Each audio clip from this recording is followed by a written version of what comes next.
Mas mabigat na usaping legal ang kinakaharap ngayon ng mag-inang mambabatas na sina Senator Loren Legarda at Batangas Representative Leandro Leviste.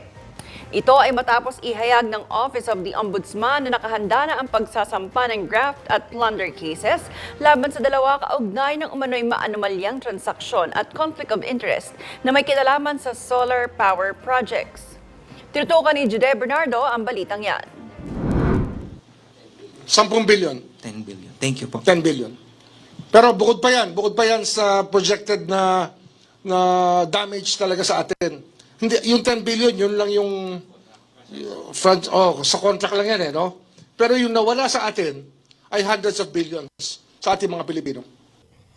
Ayon kay Ombudsman Jesus Crispin Boying Rimulya, 2 set ng kasong graft at plunder ang isasampang reklamo ng Ombudsman kina Senator Loren Legarda at Congressman Leandro Leviste para masimulan ang preliminary investigation. Binigyang diin ni Rimulya na malaki raw ang nawala sa bayan dahil sa pagtatayo ng solar empire ni Leviste at nasangkot pa raw ito sa maanomalyang self-dealing sa loob ng Kongreso na may malinaw na conflict of interest dahil sa eksklusibong pamamahala sa Solar Philippines Power Project Holdings Incorporated. Aniya, mistulang inangkin daw ni Leviste ang haring araw tsaka ginatasan ng publiko para lang sa kanyang negosyo.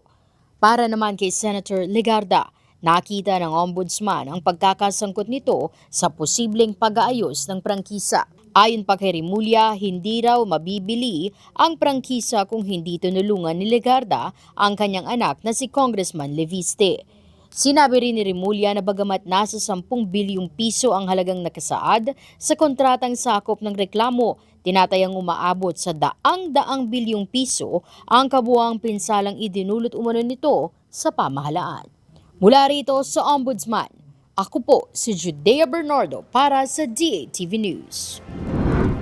Maraming salamat sa iyo, Judea Bernardo.